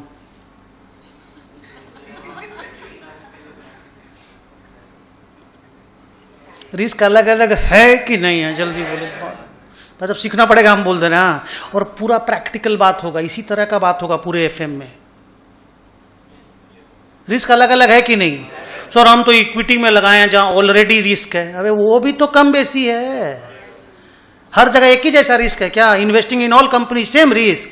क्या इक्विटी में एक ही रिस्क होता है? टिस्को में इन्वेस्ट करो क्या रिलायंस में, चाहे गेल में इन्वेस्ट करो, चाहे ओएनजीसी में, चाहे टाटा स्टील में इन्वेस्ट करो, चाहे टीसीएस में, एक ही रिस्क होगा। सबका अलग अलग बिजनेस है कि नहीं? किस बिजनेस में कितना रिस्क है वो तो असेस करना पड़ता होगा। ये भी देखना पड़ता होगा साला वो कंपनी कितना डेट लेके रखा है। वो कंपनी अगर डेट लेके रखा है तो साला हम उसकी इक्विटी में इन्वेस्ट करेंगे तो हम ज्यादा रिस्क ले रहे हैं। सर ये कैसे हो रहा है? जल्दी सोचो। मान लो एक कंपनी है, अनिल भाई की कंपनी, तुम तो इक्विटी में ही लगाए थे, तुम तो उस कंपनी का इक्विटी शेयर खरीदे, पर वो साला 1000 करोड़ में 990 करोड़ का डेट लेके रखा है। वो टोटल 1000 करोड़ की कंपनी है, 990 करोड़ डेट, 10 करोड़ इक्विटी। वो कंपनी ज्यादा रिस्क ले रहा है कि नहीं? तो वो कंपनी ज्यादा रिस्क ले रहा है, तुम उसके साला इक्विटी शेयर होल्डर बन रहे हो, तो तुम ज्यादा रिस्क ले रहे हो कि नहीं? जल्दी बोलो, ले रहे हो ना? तो सर इन्वेस्टमेंट में जैसे बोलते हैं ना कि equity investment is risky, but then there are different category of equity investments ना यार। Some equity investments are very less risky, some are less risky, some are moderately risky, but risky आर रहेगा हर जगह, because equity investment is risky. Hello हाँ तो बोल दे। लेस रिस्क हाई रिस्क कुछ भी हो सकता है। तो मेरे को एक बात बताओ, अगर तुम लेस रिस्क की इन्वेस्टमेंट में इन्वेस्ट करते हो तो तेरा एक्सपेक्टेशन परसेंटेज वाइज कम रहेगा, पर शिवम साले से तो ज्यादा रहेगा। बोलो क्यों? वो तो 8% का प्राणी है, हाँ, वो 8% वाला प्राणी है। हम 8 से तो ज्यादा उम्मीद करेंगे, मिले नहीं मिले जो हो जाए अलग बात है। Expectations will be high and then अगर हम बहुत हाई रिस्क की कंपनी में इन्वेस्ट करते हैं, if a company is already at a very high risk और हम उस कंपनी का शेयर खरीदते हैं, then my expectations will also be very high. आ रहा है समझ में? पहला दिन थोड़ा रैपिड फायर कर दिया हम, ठीक है ना? Thank you sir. सुनो, अब समझो यहां पे आ जाओ। If your expectation is very high, that means के इज हाई। इफ के इज हाई, उल्टा है समझो, के मार्केट प्राइस को गिराता है। के मार्केट प्राइस को, अगर के बढ़ता है ना तो मार्केट प्राइस गिरता है। जितना ही ईपीएस कमा ले भाई साहब, जाएगा कहां पे? समझ पा रहे हो मैं क्या बोल रहा हूं? तो इसका सिंपल सा कहानी क्या है, देख, एकदम वेरी सिंपल स्टोरी मैं आपको सुनाता हूं। अगर दो कंपनी है, कंपनी ए कंपनी बी, दोनों कंपनी का ईपीएस है 40 रुपया, पर एक कंपनी में केई इज 10% और एक कंपनी में केई इज 36%। नहीं, कैलकुलेट मत करो, ये सब मेरे लिए बेकार है, बात करो। नहीं, पहले ये 10 और 36 कैसे हुआ? Sir, B is doing risky business, B में इन्वेस्ट करने में रिस्क ज्यादा है। So B is a Suzlon type of company, B is a Reliance infra type of company, B is a Reliance capital, Reliance infra, Reliance capital, Anil भाई की company.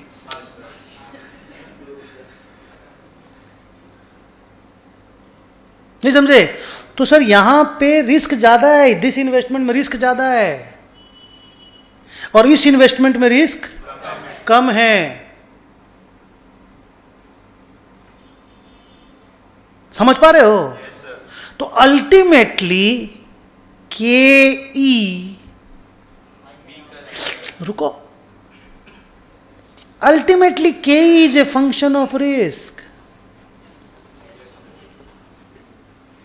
तुम ही लोग तो बोले अभी कि हम अगर ज्यादा रिस्की इन्वेस्टमेंट करेंगे तो हमको ज्यादा रिटर्न एक्सपेक्टेशन होगा, मिलेगा नहीं मिलेगा अलग बात है, तुम बोले ना। और हम क्या बोले? Expectation of the share holder को ही के ई बोलते हैं, और तुम बोला मेरा के ई ज्यादा होगा अगर हम रिस्क ज्यादा लेंगे।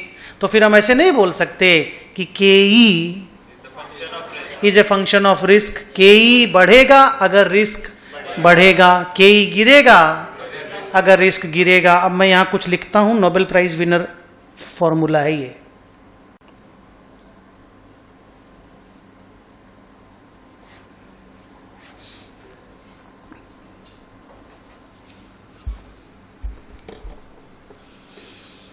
फुल फॉर्म में बोलेंगे हम लोग, लिखेंगे भी आज, अभी नहीं, थोड़ा देर के बाद।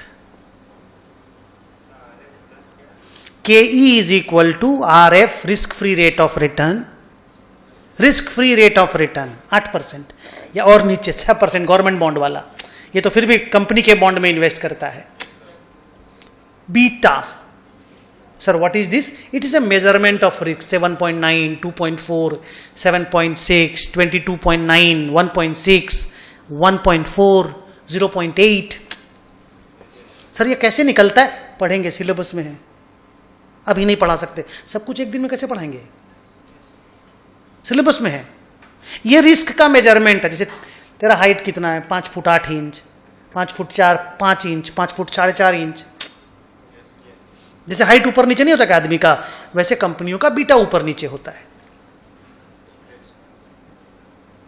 तो मेरे नाम के हिसाब से सुजलॉन और रिलायंस में किसका बीटा ज्यादा है? आराम से सोचो, आराम से बोलना। जो अभी मैं इतना देर से माहौल बनाया, सुजलॉन का बीटा ज्यादा है कि रिलायंस का बीटा ज्यादा है? तो मैं कई बार ना क्लास में आपको बोलूंगा, Suzlon is a high beta company, क्या Suzlon is a high beta company, डरना मत, दिक्कत हो आके बात करना।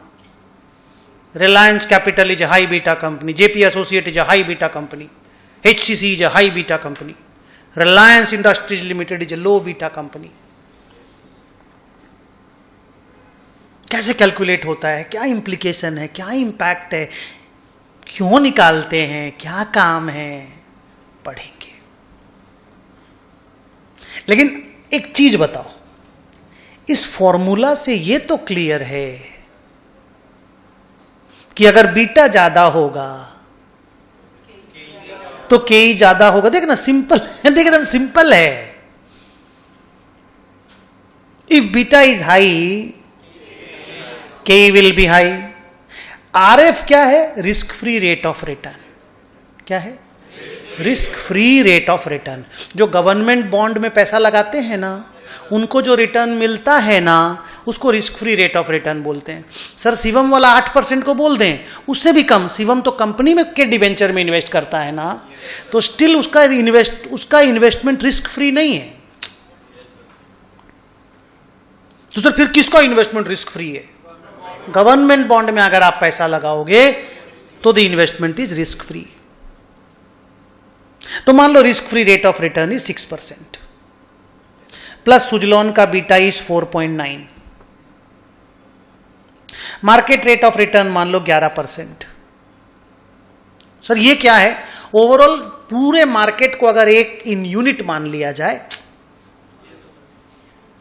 पूरे बाजार को एक यूनिट मान लें, तो उसका जो एनुअल परसेंटेज रिटर्न है उसको मार्केट रेट ऑफ रिटर्न बोलते हैं। मार्केट में पैसा लगाओगे तो कितना रिटर्न मिलेगा नहीं बोलते हैं। सो दैट इज से 11% -4। ये कैसे निकलता है पढ़ेंगे हम लोग। स्टैटिस्टिक्स से निकलता है, मिनिमम 5 साल का लोग एवरेज लेते हैं।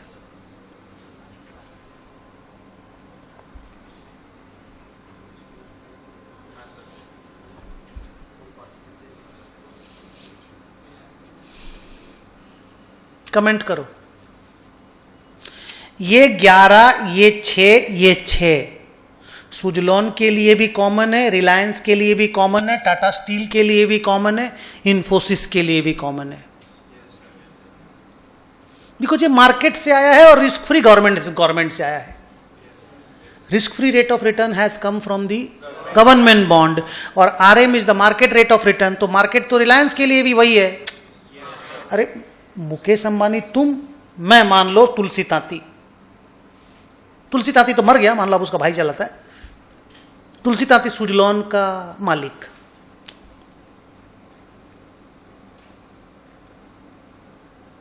बाजार तो हम दोनों के लिए एक है। हम और तुम बाजार के प्लेयर हैं, पर हम और तुम और बाजार, हम भी बाजार में ही हैं। तो मार्केट तो सबके लिए बराबर है ना। जल्दी बोलो, सुजलॉन के लिए भी और रिलायंस के लिए भी। बट क्योंकि Suzlon is taking more risk, so equity share holder of Suzlon is subjected to high risk. बोलो, equity share holder of Suzlon is subjected to high risk, so their expectations will be higher because their beta is high. अगर beta high हुआ तो K will be high. अब इधर देखो, market price पर share का formula है EPS बाई के। EPS तुम बढ़ा भी लोगे ज्यादा रिस्क ले करके, क्या होगा? सोचो, के भी तो बढ़ेगा। मान लो EPS 30 रुपया से तुम 40 रुपया कर दिए, के 12% से 40% हो गया, तुम तो गए बे।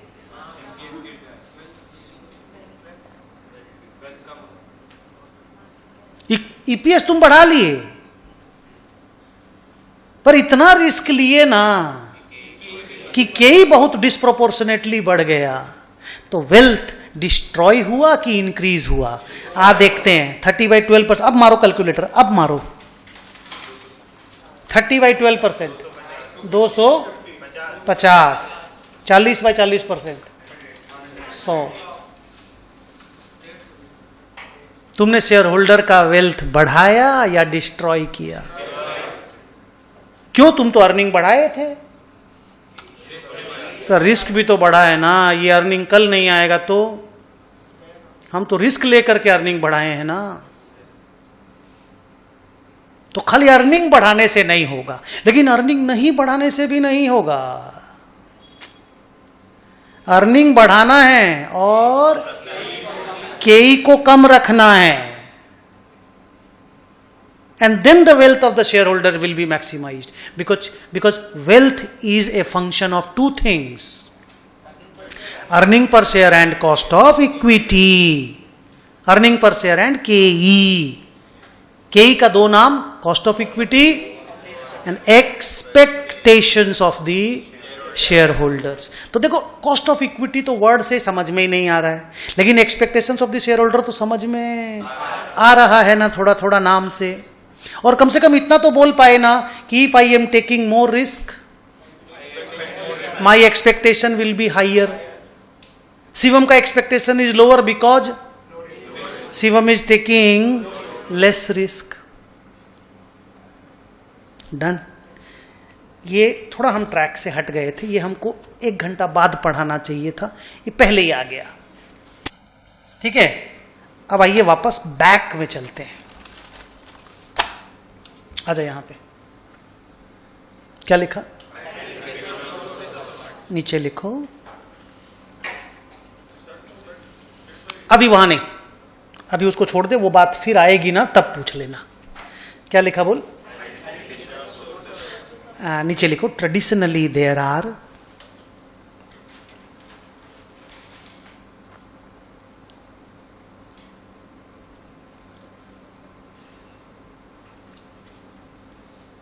the following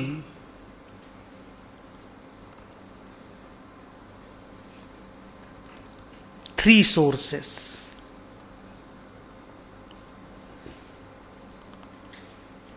नीचे में ऐसे करके लिखोगे, इक्विटी, डेट, प्रेफरेंसेस।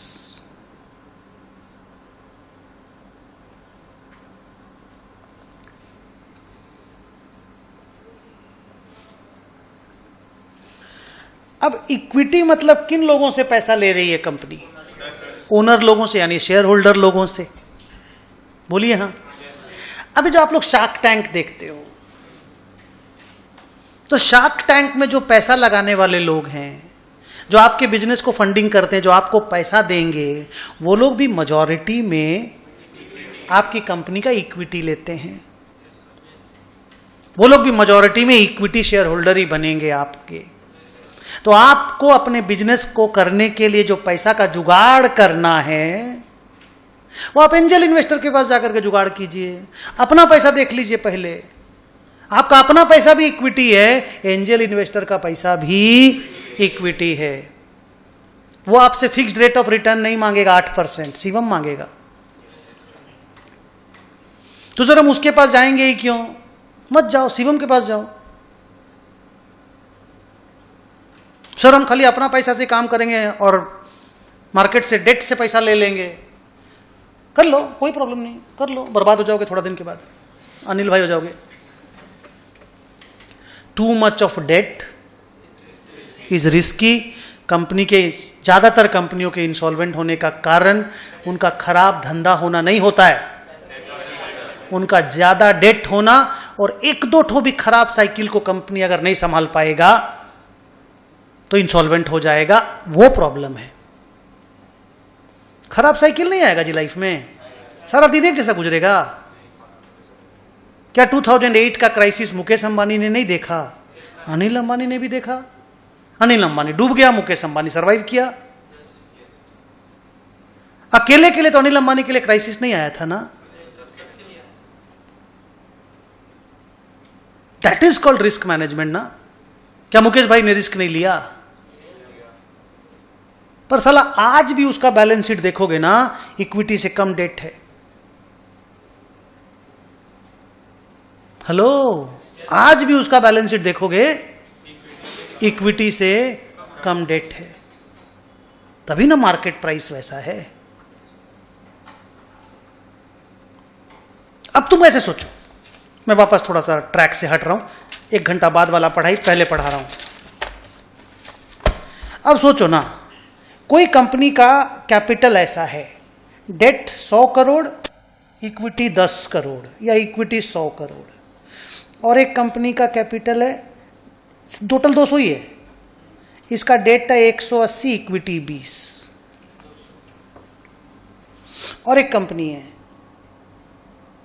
इसका इक्विटी 30, डेट 170, नहीं डेट 30, इक्विटी 170, तीनों का टोटल कैपिटल एक बराबर है कि नहीं, जल्दी बोलो। But then which company is taking more risk? B वाला, बोलो क्यों? इतना डेट यूज कर रहा है यार, एक तो खराब साइकिल आएगा अगर।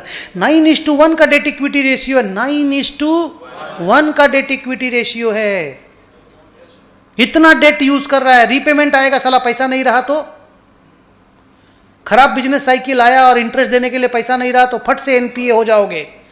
जैसे एनपीए समझते हो, नॉन परफॉर्मिंग असेट, लोन नहीं चुका पाओगे तो बैंक आपका असेट गिरवी रख के तो लोन लिया होगा, वो असेट को ऑक्शन पे लगा लेगा, खत्म आपका धंधा तुरंत। इन बेचारों का तो पैसा डूब गया ना। ये तो हम जैसे गरीब आत्मा थे, हेलो, पर उस गरीब आत्मा का गलती है, उन्होंने क्यों नहीं देखा? उनको तो बैलेंस शीट सामने था, बिना स्टडी किए बैलेंस शीट वो लोग इन्वेस्ट काहे किया? समझ पा रहे हो मैं क्या बोल रहा हूं? वो लोग जब ऐसा कंपनी में इन्वेस्ट कर रहा है तो उन लोग को भी तो मालूम है कि कंपनी रिस्क ज्यादा ले रहा है, यानी हम भी रिस्क ज्यादा ले रहे हैं, तो हमारा लालच हमको बर्बाद किया ना, मेरा एक्सपेक्टेशन हमको बर्बाद किया ना।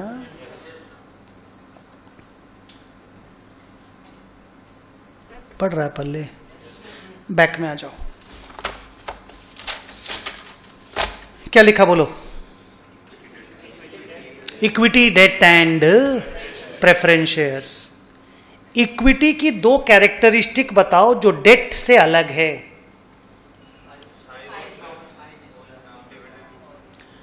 डिविडेंड का रेट फिक्स्ड नहीं है, डिबेंचर में इंटरेस्ट का रेट फिक्स्ड है। 2, डिबेंचर में रिडेम्पशन होगा, रीपेमेंट ऑफ द लोन का टाइम और अमाउंट फिक्स्ड है, नहीं टाइम और अमाउंट फिक्स्ड है। इक्विटी में रिडेम्पशन जैसा कुछ नहीं होता, इसीलिए इक्विटी को बोला जाता है परपीचुअल इंस्ट्रूमेंट। क्या बोला जाता है? परपीचुअल इंस्ट्रूमेंट। फॉरएवर के लिए इक्विटी शेयर होता है, डेट 5 साल, 10 साल, 15 साल के लिए होता है, इक्विटी फॉरएवर के लिए होता है। इंडिया में और पूरी दुनिया में भी, दुनिया का तो खैर नहीं मालूम, पर इंडिया में कुछ भी इरिडीमेबल इशू करना अलाउड नहीं है, मैक्सिमम 20 साल। अभी पढ़ोगे लॉ के टीचर लोग बोलेंगे आपको, जिस दिन बोलेंगे आके मेरे को बोलना।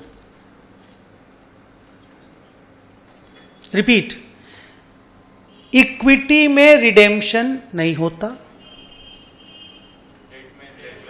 डेट में रिडेम्पशन होता है।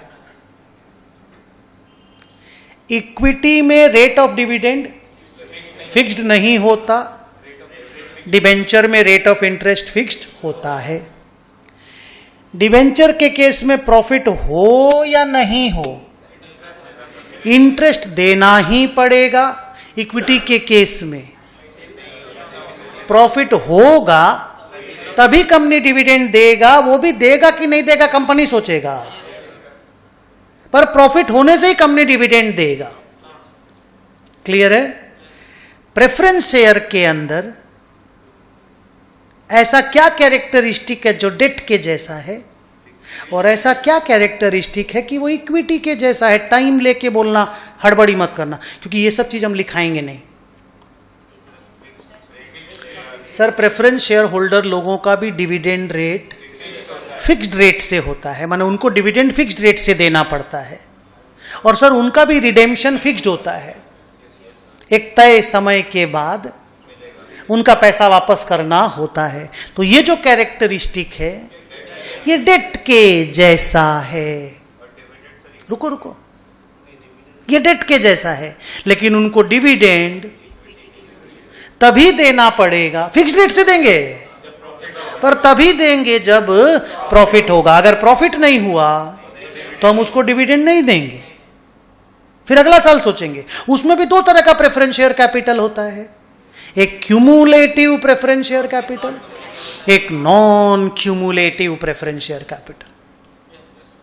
क्यूमुलेटिव प्रेफरेंस शेयर कैपिटल में क्या होता है, अगर एक साल प्रॉफिट नहीं हुआ, डिविडेंड नहीं दिए, अगले साल प्रॉफिट नहीं हुआ, फिर डिविडेंड नहीं दिए, पर तीसरे साल हुआ, तो एक साथ तीनों साल का डिविडेंड देना पड़ेगा। If your preference share is cumulative in nature, but then देना तभी पड़ेगा अगर प्रॉफिट होगा। नॉन क्यूमुलेटिव में क्या होता है, प्रॉफिट नहीं हुआ, डिविडेंड नहीं दिए, because dividend is distribution of profit. अगला साल प्रॉफिट हुआ, इस साल वाला डिविडेंड जो नहीं दिए थे ना, वो अगला साल अब नहीं देंगे, खाली अगला साल वाला देंगे। वो नॉन क्यूमुलेटिव प्रेफरेंस शेयर के केस में होता है।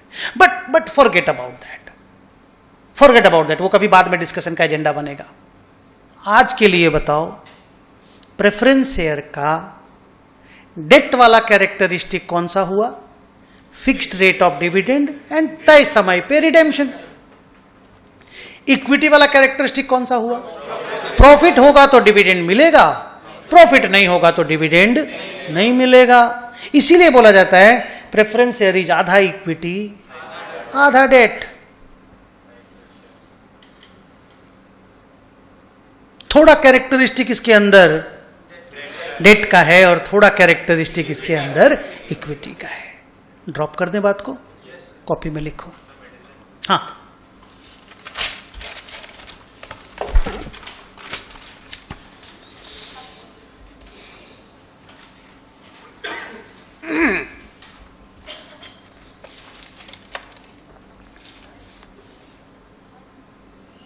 लिखो डिटर्मिन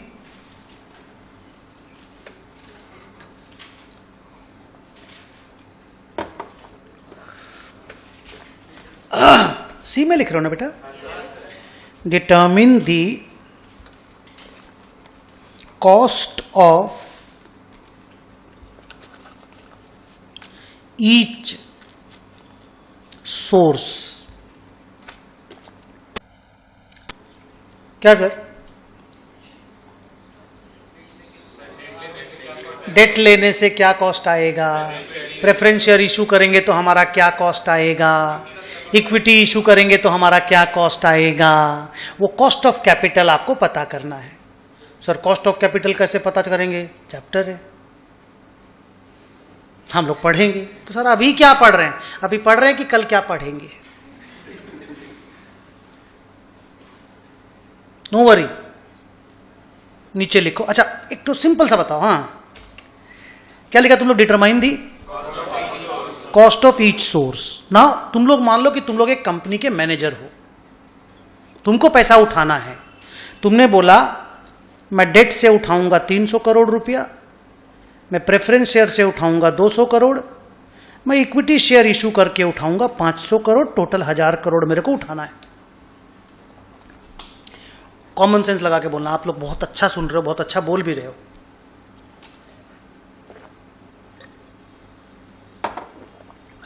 कंपनी के पॉइंट ऑफ व्यू से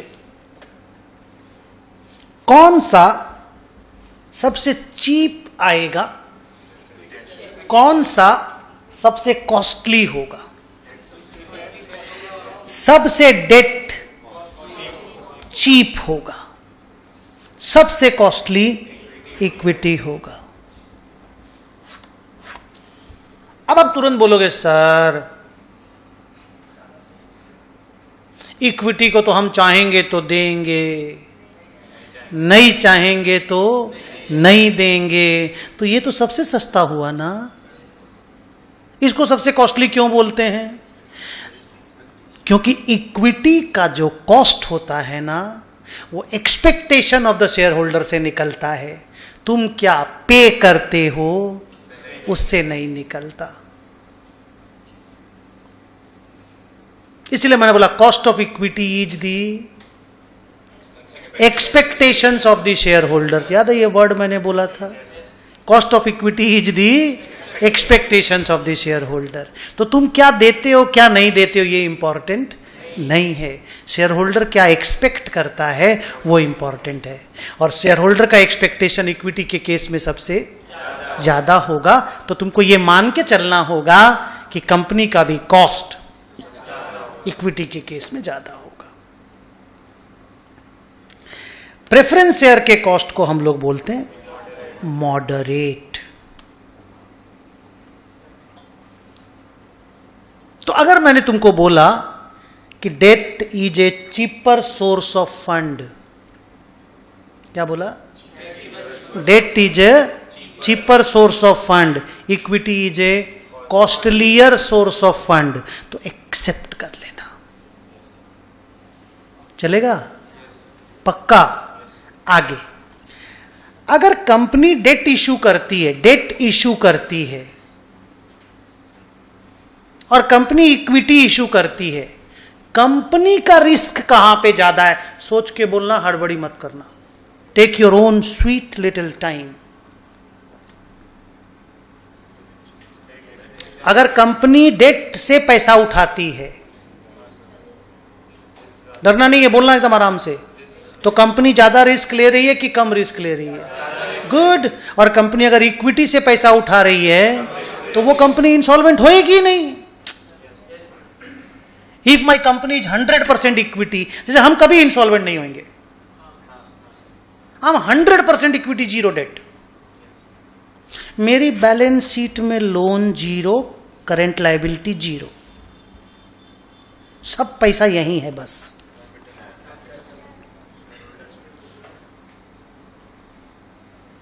नहीं समझे अभी भी? मेरा देनदारी जीरो है भाई, हम इंसॉल्वेंट कैसे हो जाएंगे बोल? सारा असेट बर्बाद भी हो गया तो भी हम इंसॉल्वेंट नहीं होंगे। किसी को देना ही नहीं मेरे को। क्लियर है? तो आजा आजा क्लोज करते हैं बात को। If a company is taking money by raising debt, the company is taking more risk, and if the company is raising money by issuing equity, the company is taking less risk.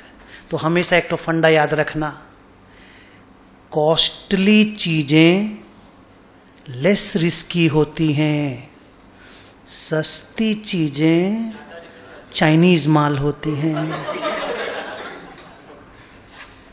घर तक नहीं पहुंचता भाई खिलौना, गाड़ी में ही टूट जाता। हम ही जब चाबी दे देते हैं ना तो ही टूट जाता है। बच्चा क्या चाबी देगा? खरीदे भी तो 12 रुपया में थे, ऐसे गाड़ी का शीशा खोल के खरीद लिए थे।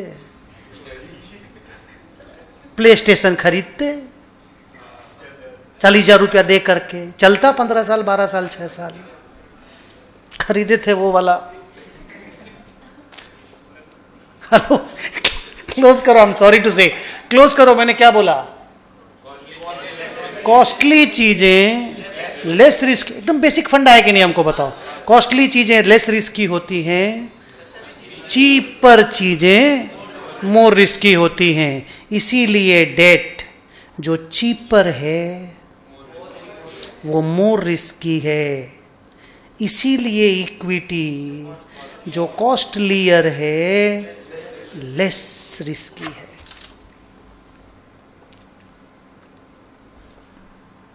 नेक्स्ट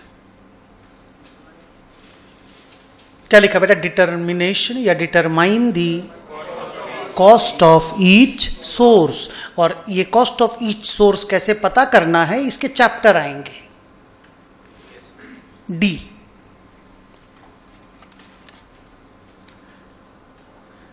डिटर्मिन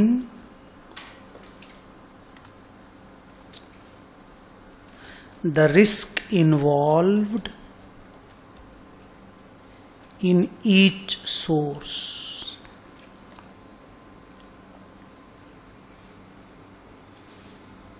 ये ऊपर वाला लाइन ही दोबारा मैंने ऊपर में पढ़ाए, नीचे में लिखा दिए.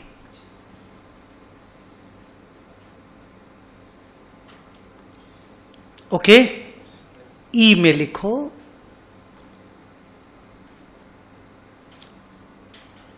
डिटर्मिन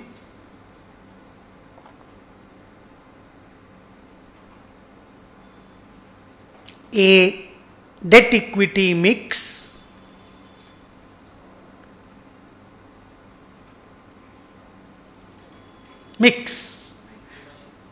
क्या लिखा? डिटर्मिन ए डेट इक्विटी मिक्स. बहुत ध्यान से सुनना बेटा, हड़बड़ाना मत. अब देख, मेरे को चाहिए 1000 करोड़ रुपया.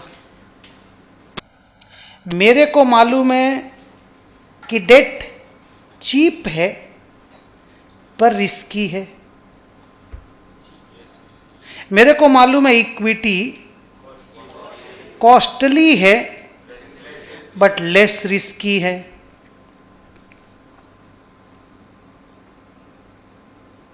तो देख, चीप चीजों का भी अपना इंपॉर्टेंस तो है ही. वो रिस्की हम लोग को समझ में आता है पर सस्ता है. और ये भी समझ में आता है कि हां लेस रिस्क होना चाहिए, पर जब लेस रिस्क में जाते हैं वाला महंगा है. सो करना क्या है अल्टीमेटली, तुम मत बोलना, हम बोलेंगे. करना है बैलेंसिंग. डेट रखना होगा क्योंकि डेट सस्ता है. नहीं समझे? इक्विटी तो ऐसे भी रखना है क्योंकि तुम कंपनी हो, तो कंपनी बिना इक्विटी शेयर कैपिटल के तो होगा नहीं, तो इक्विटी भी रखना है, पर इक्विटी महंगा है. तो अब फिनांस मैनेजर का टास्क क्या है मालूम? कि वो प्रॉपर डेट इक्विटी के मिक्स को डिटरमाइन करेगा कि 1000 करोड़ में 700 करोड़ का डेट रखें, 300 करोड़ का इक्विटी, या 500 या 400-600. वो डिसाइड करेगा कि हमको कैसा डेट इक्विटी रखना चाहिए. तो सर वो कैसा रखना चाहिए आप पढ़ाएंगे? हाँ, चैप्टर है कैपिटल स्ट्रक्चर थ्योरीज. बट गोल एक ही है, ऐसा डेट इक्विटी मिक्स रखना कि वेल्थ मैक्सिमाइज हो. लिखो, क्या लिखा? Determine A date equity mix that maximizes the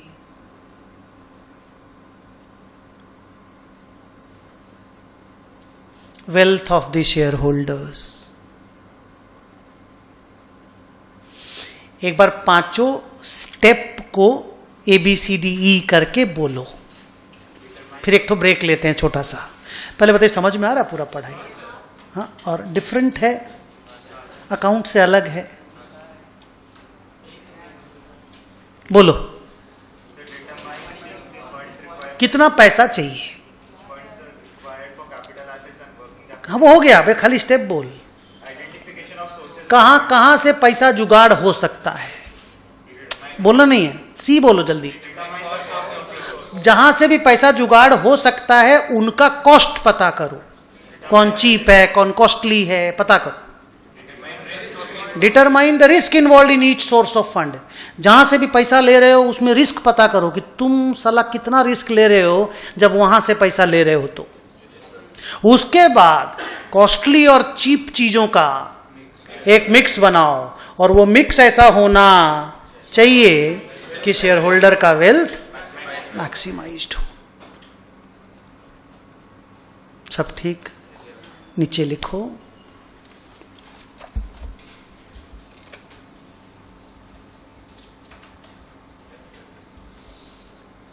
star लगा के. वेल्थ मीन्स मार्केट प्राइस पर शेयर.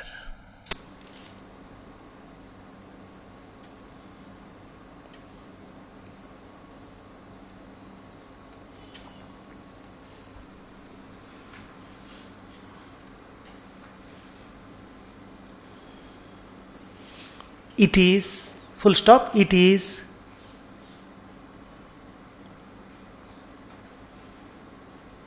determined as follows.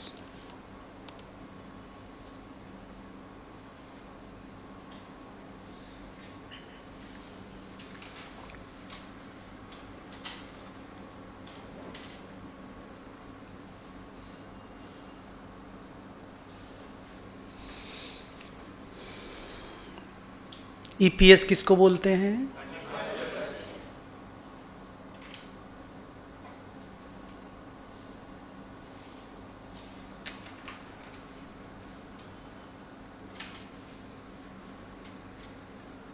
केई किसको बोलते हैं?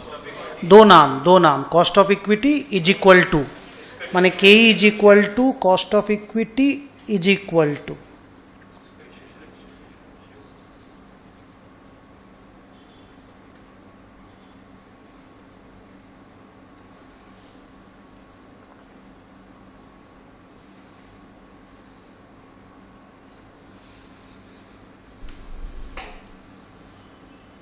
ठीक ठाक? हाँ पक्का? अब सर एक बात बताइए, आप ये तो मानने लग गए कि ईपीएस और केई दो चीज के ऊपर मार्केट प्राइस डिपेंड करता है।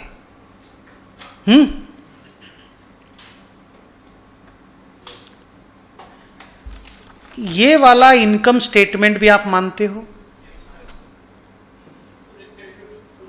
1 सेकेंड। नमन तेरा माइक ऑन हो गया बेटा? नमन, हाँ बच्चा देख, ये वाला इनकम स्टेटमेंट तुम मानते हो?